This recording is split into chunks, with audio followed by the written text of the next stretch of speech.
On we go to the Remenham, and this is the GB Women's 8 in the buck station. Having a good look at the GB Women's 8 there. Matilda Horn, the Cox.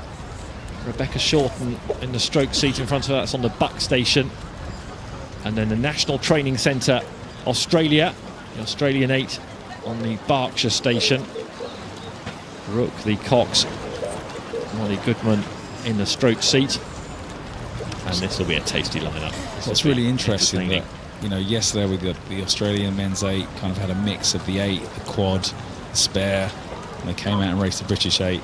And this time the British boat has got a mix of the women's 4 that won a silver in Poznan, the first World Cup, and then a mixture of the 8 that got silver at the last World Cup. So, you know, international crews or teams trying different combinations. And using Henley Royal Regatta to kind of help them develop their kind of crews for the rest of the season. But, you know, we've got a great match up here. We really have, yeah. They're just about ready on the start line. This GB Women's 8, still experimental, chopping and changing aplenty in the GB Women's squad in the last couple of months. The World Cup regattas and the Australians. This is going to be a career highlight and a certain season highlight for whichever boat comes out on top. Yeah, it's that kind of bragging rights, isn't it, for the rest of the season, you know, to set you up for the next World Cup or the World Championships. You know, it's all stepping stones towards Tokyo. You know, the squad's trying to make out or work out which is the best combination, best athletes. You know, you want that kind of cemented by next year when it's qualification year. So, you know, you'll see ongoing changes for, I'm sure, the next 12 months. Presumably, from a coach's point of view, the earlier you can pin down a winning formula, the better. Yeah, and you want your athletes to start learning about each other, understanding about each other when it comes to racing, when it comes to those big questions in the middle of racing, to really have that respect, understanding, and belief. So the Remenham has been contested by 5 nationalities across 19 entries, the Women's 8 competition. And it's all down to the National Training Centre for Australia at the top of your picture, of the Berkshire station, and of the buck station, the GB Women's 8, known as Leander Club and University of London. Power, both boats setting a good tempo. The Australians just drifting a little bit to the centre of the course.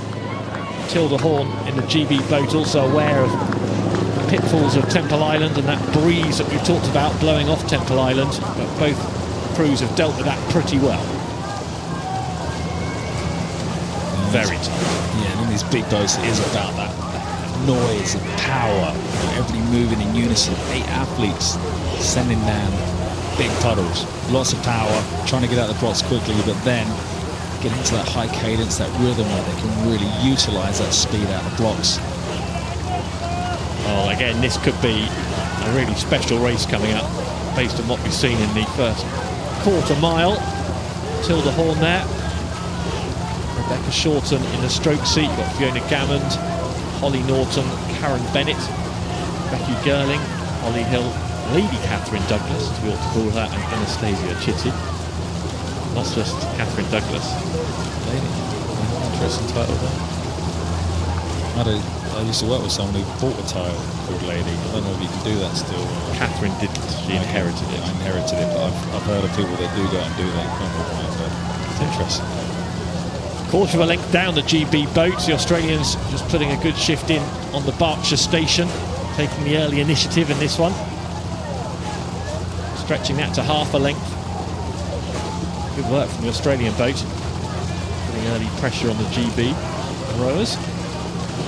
And that's what you want to do, really. You know, the GB team's on home water, you know, home crowd. If you're an international crew coming up to race them, you want to put them under pressure early.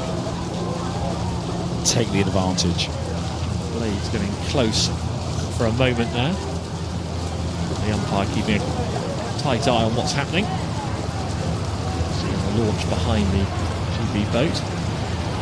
So the GB boat on the left of your picture, the Australians on the right.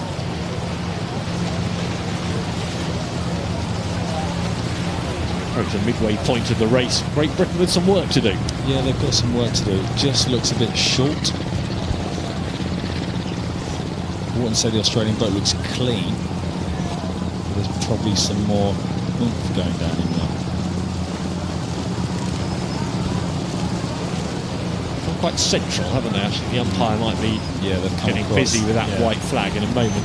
If you look at the umpire's launch in the middle of the course, you can see the Australian puddles going down right underneath the head of the boat. So they're their blades are right in the middle of the course. Yeah, Rook, the Cox, see, in charge of that, deciding that's the way to compete in this one.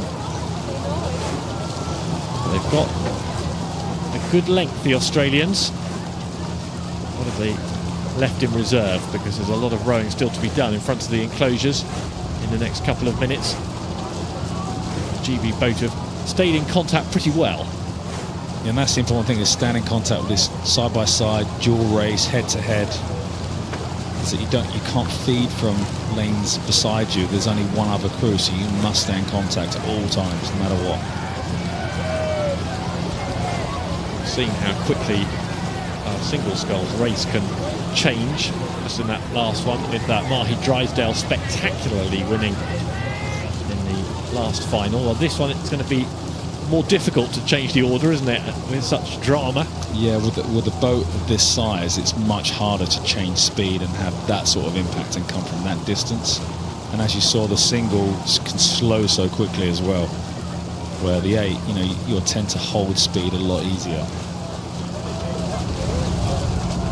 It's still game on for either boat here. The Brits are actually moving up now. They are. So it looks like they're coming into the race a bit more, growing in confidence down the track, trying to ask the Australian boat questions of themselves.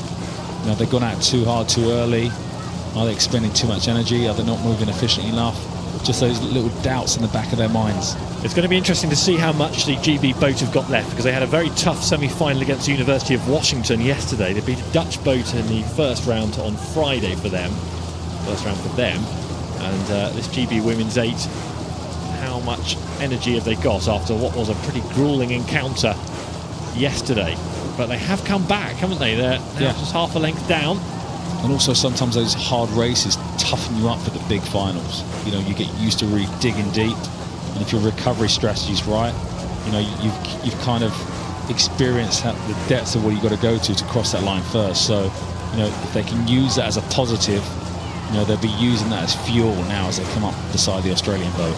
Well, the New Zealanders won it last year. I wonder if another boat from the Southern Hemisphere will win it this year. I would really question that, because Great Britain now are accelerating. They're the faster moving boat right now.